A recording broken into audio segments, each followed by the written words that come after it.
Kozhippally Malayinkeezhu bypass ആധുനിക നിലവാരത്തിൽ നവീകരിക്കുന്നു. നവീകരണ പ്രവർത്തനങ്ങൾക്കായി 2 കോടി രൂപയാണ് അനുവദിച്ചിട്ടുള്ളത്. നിർമ്മാണ പ്രവർത്തനങ്ങൾ ആരംഭിക്കുന്നതിന് മുന്നോടിയായി MLAയുടെ നേതൃത്വത്തിൽ ജനപ്രതിനിധികളും ഉദ്യോഗസ്ഥരും റോഡ് സന്ദർശിച്ചു. കോഴിപ്പള്ളി മലയൻകീഴ് ബൈപ്പാസ് ആധുനിക രീതിയിൽ നവീകരിക്കാൻ തീരുമാനമായി. കൊച്ചി ധനുഷ്കോടി ദേശീയപാതയും കോതമംഗലം പെരുമ്പൻകുത്തുമായി ബന്ധിപ്പിക്കുന്ന 1.25 കിലോമീറ്റർ ദൂരം വരുന്ന ഈ റോഡ് 9.5 മീറ്റർ വീതിയിൽ ആധുനിക നിലവാരത്തിൽ ടാർ ചെയ്ത് നവീകരിക്കും. നിർമ്മാണ പ്രവർത്തനങ്ങൾ ആരംഭിക്കുന്നതിന് മുന്നോടിയായി MLAയുടെ നേതൃത്വത്തിൽ ജനപ്രതിനിധികളും ഉദ്യോഗസ്ഥരും റോഡ് സന്ദർശിച്ചു. ബൈപ്പാസ് റോഡിന്റെ ആധുനിക നിലവാരത്തിലുള്ള നവീകരണ പ്രവർത്തനങ്ങളാണ് ഇന്നിപ്പോൾ ആരംഭിച്ചിട്ടുള്ളത്. 2 കോടി രൂപ ചെലവഴിച്ചുകൊണ്ടാണ് നമ്മൾ ഈ റോഡിൻ്റെ നവീകരണ പ്രവർത്തനങ്ങൾ പൂർത്തീകരിക്കുന്നത്. ഈ ബൈപ്പാസ് നമുക്കറിയാം, ഇപ്പോൾ കോതമംഗലം പട്ടണത്തിൽ ഒരു റിംഗ് റോഡ് രൂപപ്പെടുകയാണ്. നമ്മുടെ തങ്കളം കോഴിപ്പള്ളി ന്യൂ ബൈപ്പാസിൻ്റെ നിർമ്മാണം കൂടി പൂർത്തീകരിക്കുന്നതോടുകൂടി പട്ടണത്തിൻ്റെ ചുറ്റും റിംഗ് റോഡ് സൗകര്യമുള്ള കേരളത്തിലെ അപൂർവം പട്ടണങ്ങളിലൊന്നായി കോതമംഗലം മാറുകയാണ്.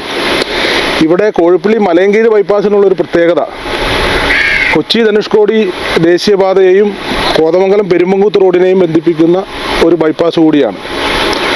100 കണക്കിന് വാഹനങ്ങളാണ്, പ്രത്യേകിച്ച് മൂന്നാറിലേക്കും ഇടുക്കിയിലേക്കും ഒക്കെ ഉള്ളൊരു പാത എന്നുള്ള നിലയിൽ 100 കണക്കിനുള്ള വാഹനങ്ങളാണ് ഓരോ ദിവസവും ഈ വഴിയിലൂടെ കടന്നു പോകുന്നത്.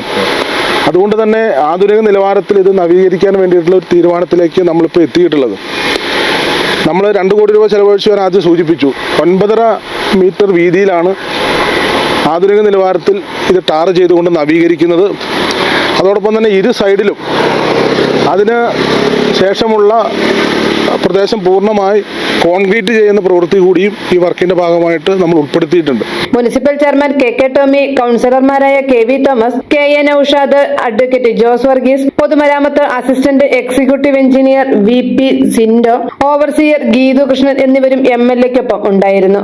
1 മീറ്റർ അധികം വീതിയിൽ ഇരുവശവും പൂർണ്ണമായും കോൺക്രീറ്റ് ചെയ്യും. ലഭ്യമായ വീതിയിൽ കോൺക്രീറ്റ് ചെയ്യുന്ന പ്രവൃത്തിയും വർക്കിൽ ഉൾപ്പെടുത്തിയിട്ടുണ്ട്. കൂടാതെ മലയൻകീഴ് ഭാഗത്ത് 150 മീറ്ററോളം ദൂരത്തിൽ ഡ്രൈനേജ് വർക്കും നടത്തും. റോഡ് സേഫ്റ്റിയുടെ ഭാഗമായി റിഫ്ലക്ടർ, സ്റ്റഡ്, സൈൻ ബോർഡുകൾ, സീബ്ര ലൈൻ, റോഡ് മാർക്കിംഗ് അടക്കമുള്ള പ്രവൃത്തികളും ഉൾക്കൊള്ളിച്ചാണ് ആധുനിക നിലവാരത്തിൽ റോഡ് നിർമ്മിക്കുന്നത്. നവീകരണ പ്രവർത്തനങ്ങൾക്കായി 2 കോടി രൂപയാണ് അനുവദിച്ചിട്ടുള്ളത്. അപകട സാധ്യത ഇല്ലാതാക്കി ഇരു സൈഡുകളിലും 1 മീറ്ററിലേറെ വീതിയിൽ കോൺക്രീറ്റ് ചെയ്യുന്ന പ്രവൃത്തിയും പദ്ധതിയിൽ ഉൾപ്പെടുത്തിയിട്ടുണ്ടെന്ന് ആന്റണി ജോൺ MLA പറഞ്ഞു. News desk media 60 Kothamangalam.